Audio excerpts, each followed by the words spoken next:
BEd second year language across the curriculum का हम 69th question करेंगे। How would you help the beginners to write more beautiful, give suggestion.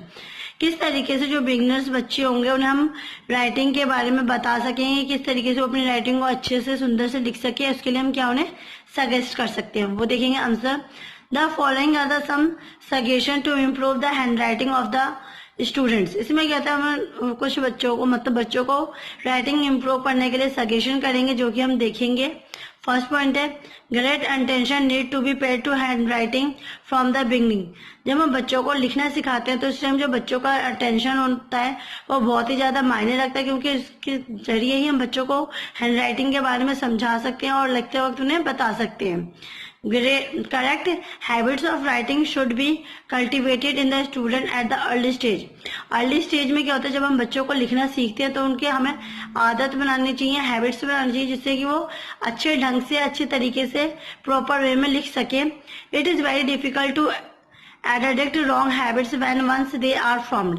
क्योंकि बहुत ही ज्यादा कठिन होता है जब वो एक बार में जब हम बच्चों को स्टार्टिंग में नहीं सिखाएंगे कि किस तरीके से उन्हें अपनी राइटिंग को इम्प्रूव करना है, उन्हें अपनी राइटिंग अच्छी बनानी है, पर जब वो बच्चे थोड़ा बड़ा हो जाएगा, उसकी जब राइटिंग खराब हो जाएगी और उसे जब हम समझाएंगे तो उस चीज को उतनी जल्दी कैच नहीं कर पाएगा, क्योंकि उस टाइम क्या होगा, ज्यादा टाइम भी हो चुका होगा और उस चीज को वो समझने में भी टाइम लेगा। परंतु जब उसकी स्टार्टिंग होगी लिखने की और स्टार्टिंग में ही हम उससे सारी चीजें समझाएंगे और अच्छे से बोलेंगे कि तुम्हें अच्छी राइटिंग में लिखना है, थोड़ा भले ही थोड़ा टाइम ज्यादा ले लें, परंतु क्या होता है स्टार्टिंग में अगर उनका बेस क्लियर होगा, अल्फाबेट्स वगैरह अच्छे से बनाएंगे तो उनकी जो आगे जाके जो गुड राइटिंग होगी वो भी अच्छी होगी, गुड हैंड राइटिंग उनकी बनेगी। सेकेंड पॉइंट है हमारा, student should sit in the proper posture while writing. क्या होता है, जब हम राइटिंग करते वक्त बैठते हैं तो उस टाइम क्या होता है, हमारा जो पोस्चर होता है वो भी डिपेंड करता है हमारे हैंड राइटिंग के ऊपर, क्योंकि जब हम अच्छे तरीके से प्रॉपर वे में नहीं बैठे होंगे तो हमारी जो राइटिंग होगी वो भी अच्छी नहीं होगी। इसलिए जब हम लिखने के टाइम हमें जो हमारी जो सिटिंग प्लान होना चाहिए इस तरीके से होना चाहिए कि हम कंफर्टेबली लिख सकें।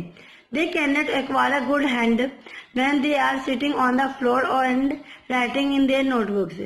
इसके लिए रिक्वायर नहीं है कि हमें अच्छा हाथ ही जरूरी हो, परंतु इसके लिए क्या होता है, रिक्वायर होता है कि हम अच्छी जगह पर अच्छे तरीके से बैठ के अच्छे तरीके से अपनी नोटबुक में लिखना सीखें, क्योंकि जब हमारी स्टार्टिंग में राइटिंग अच्छी होगी तो वो आगे जाके और अच्छी होगी। थर्ड पॉइंट है, the student should be asked to use calligraphy notebooks. इसमें क्या होता है, जब बच्चों को हम बुक्स वगैरह दिखाते हैं तो उसमें बच्चे तरह तरह के क्वेश्चंस भी टीचर से पूछते हैं और यूजेस भी पूछते हैं कि कैलियोग्राफी का क्या यूज है उनके लिए। They will thus have practice in writing whatever material is traced out in the notebooks। इसलिए क्या होता है, जो भी उनके कैलियोग्राफी बुक्स वगैरह होती है तो उसमें क्या होता है, बच्चों को डॉटेड करके या फिर लाइनिंग द्वारा अल्फाबेट्स लिखना सिखाते हैं, जिससे कि बच्चे क्या होते हैं उसके ऊपर पेंसिल फेर के प्रैक्टिस करके खुद से बच्चे चीजें सीख सकते हैं और अल्फाबेट्स बनाना सीख सकते हैं।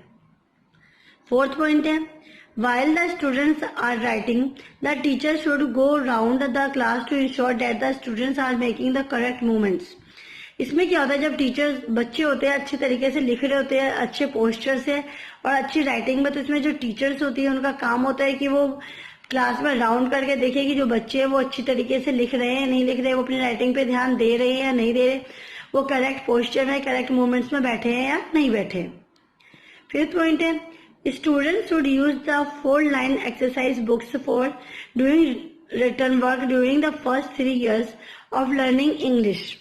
इसमें क्या होता है, जब बच्चों को जब स्टार्टिंग का टाइम होता है, जब उन्हें लिखना सिखाते हैं तो जो 4 लाइन्स वाली जो कॉपीज आती है, जैसे कि इंग्लिश वाली में हमें क्या होता है 4 लाइन्स वाली कॉपी मिलती है, तो उसी में क्या होता है बच्चों को लेटर्स बनाना सिखाना चाहिए, जिससे कि स्टार्टिंग में वो कैपिटल्स लेटर को बड़ा बड़ा बना के बोल्ड बना के चीजों को बनाना सीखे, जिससे कि जो बच्चे का जो स्टार्टिंग के 3 ईयर्स है उन्हें यही कॉपी प्रोवाइड करें।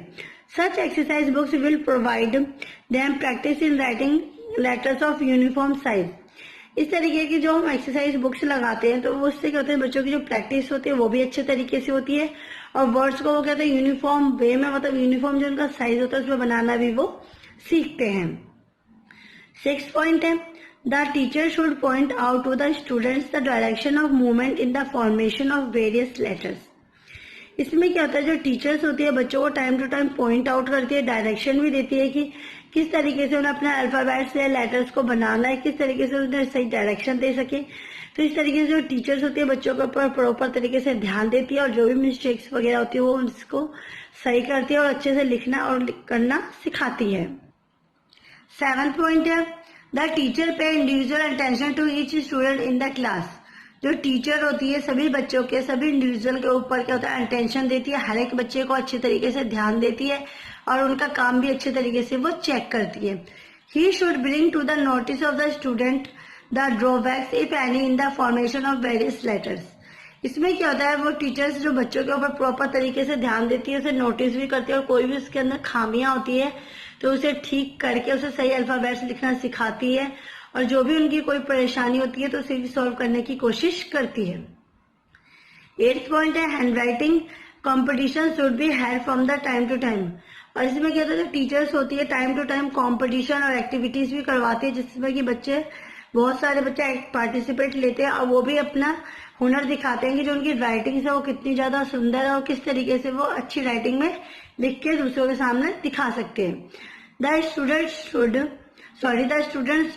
Who excel in them should be awarded prizes. इसमें क्या होता है, जो सभी बच्चे होते हैं अच्छी राइटिंग में लिखने की कोशिश करते हैं जिससे कि उन्हें लगे कि हर एक बच्चा अपनी काबिलियत दिखा सके और प्राइजेस के लायक हो सके। 9th पॉइंट है specimen of good hand writing should be display in the class. जो भी स्पेसिमेन वगैरह आते हैं, जब हम बुक्स वगैरह लेते हैं तो जो टीचर्स होती है स्पेसिमेन दिखा के बच्चों को बताती है कि हमें जो राइटिंग होती है किस तरीके से लिखनी चाहिए, क्या वे होना चाहिए उसे लिखने का। तो ये सारी जो टीचर्स होती है स्टार्टिंग में बच्चों को क्लास में डिस्प्ले बोर्ड पे या फिर चार्ट पेपर पे, मतलब जिस तरीके से बच्चों को अच्छे से समझ आ सके उस तरीके से वो समझाने की कोशिश करती है। Good hand writing is a great asset. इसमें जो गुड राइटिंग होती है, हैंड राइटिंग होती है, वो बहुत ही ज्यादा मायने रखती है और इसका बहुत ही ज्यादा यूज होता है हमारी लाइफ में। It gives pleasant impression and adds charm to one's writing. इसमें क्या होता है, इससे क्या होता है, जब हमारे दूसरे के सामने एक अच्छा प्लेजर बनता है, एक अच्छा इंप्रेशन भी बनता है, प्लस में हमारी जो हैंड राइटिंग होती है उसके दूसरे लोग भी अच्छे से तारीफ करते हैं अगर हमारी राइटिंग अच्छी हो तो। Good hand writing is the mark of clear mind and will arrange thoughts. जब हमारी राइटिंग अच्छी होगी तो जो भी हम उसमें लिखेंगे तो वो जो सामने वाले को जो पढ़ेगा तो उससे कॉन्सेप्ट भी क्लियर होगा, वो अच्छे से समझ पाएगा।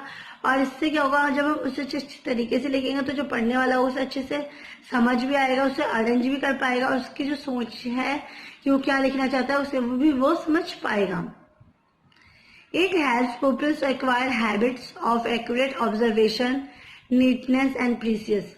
इसमें कहते हैं सिर्फ बच्चों की जो जरूरत होती है हमें हेल्प भी करनी चाहिए कि उनकी जो राइटिंग हो उसे अच्छे से हो, उसे एक्यूरेट तरीके से अच्छे तरीके से ऑब्जर्व करना चाहिए और देखना चाहिए कि बच्चे से सफाई से लिख रहे हैं नहीं लिख रहे हैं और उसके ऊपर मतलब अच्छे से उनका ध्यान देना चाहिए, नहीं कि उन्हें डांटना चाहिए, समझाना बिल्कुल नहीं चाहिए, इस तरीके से हमें नहीं करना चाहिए। In fact beautiful hand writing is like a beautiful flower.